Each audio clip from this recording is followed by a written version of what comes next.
Hey guys, how's it going? So I want to tell a story about a leap of faith. It was not my leap of faith. It was a leap of faith that an elderly gentleman took, and then I got to be a part of. So I want to tell a story about that. So I was in Saga from 2011 to 2014, and I was a CIR. So part of my job was I taught some English classes, I gave cultural presentations, but I did a lot of sort of catch-all translation interpretation. So one time there was a woman from Barbados who seemed lost, and I helped her go file her taxes. There was an elder professor from Sudan who was an exchange professor at Saga University, got lost, I helped him find his way. So when things like that came up, I would get called, and I would kind of have to spring into action. So there was one time where I got a call from the head of the entire division, and he said, Alex, I'm going to come over and I want to talk to you about something. And I think, you might be interested. It has to do with an American. So I said, okay.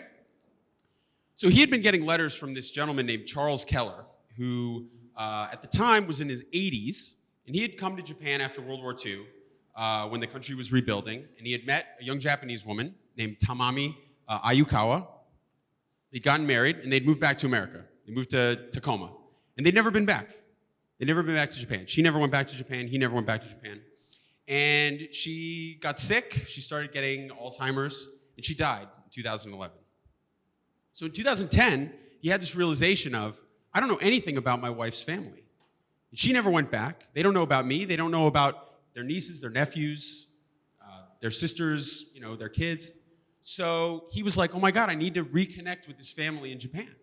So he started sending letters to areas in Japan where he thought she had lived. And so one of the letters wound up in Saga, which is where I was.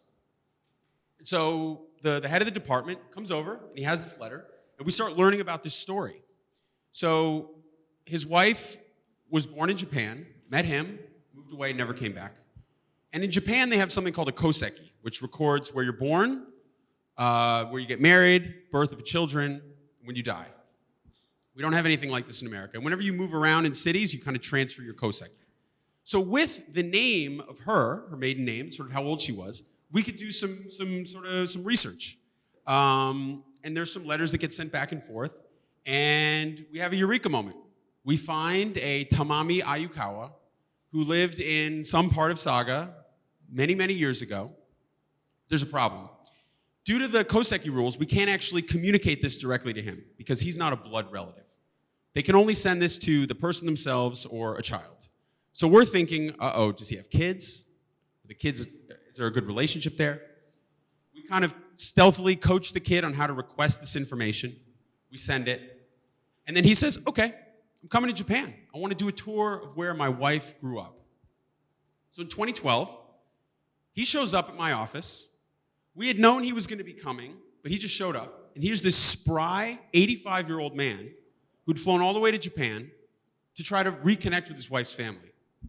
And so we make the introductions. But again, we don't actually know where the family is now. We just have an address of where they were, 50, 60 years ago. So we have some sort of areas that we're going to go check out. And then the plan is basically just to go and talk to people and say, hey, do you know this family? Have you heard of these people? So the first place we go is actually where she was born.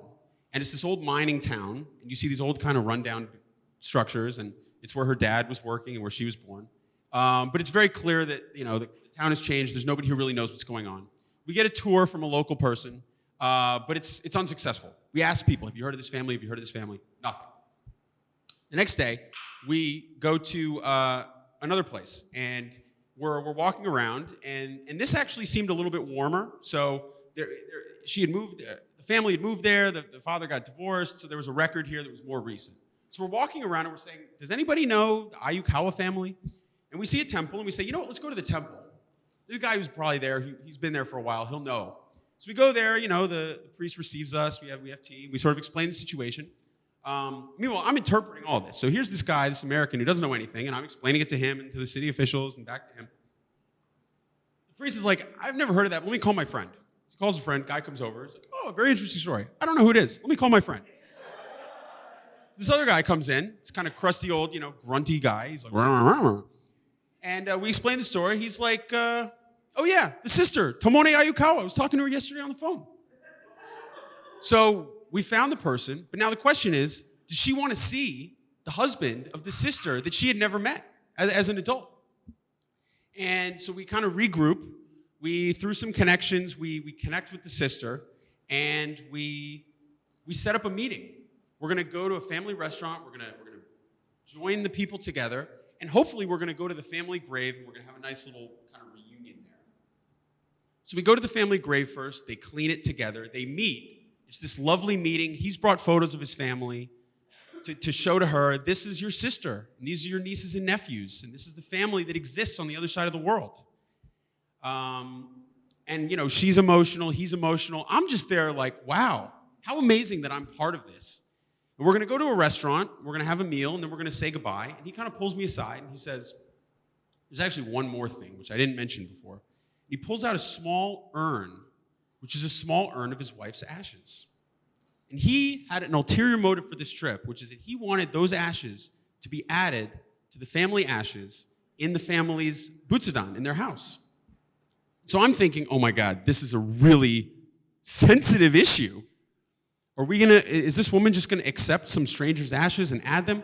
So I'm kind of conferring with the senior, city official, and he's like, all right, well, I'm gonna have to handle this. So he's talking to the woman, and ultimately she receives them. We have another nice moment, and she says, you know what, in Obon, which is sort of the, family celebration, I guess, we won't go into too much detail about that, we're gonna add them. So this is going to be the following August. And then we say goodbye. He goes back to America. But he continues sending letters to me, to the city officials, to the sister, with pictures of the family.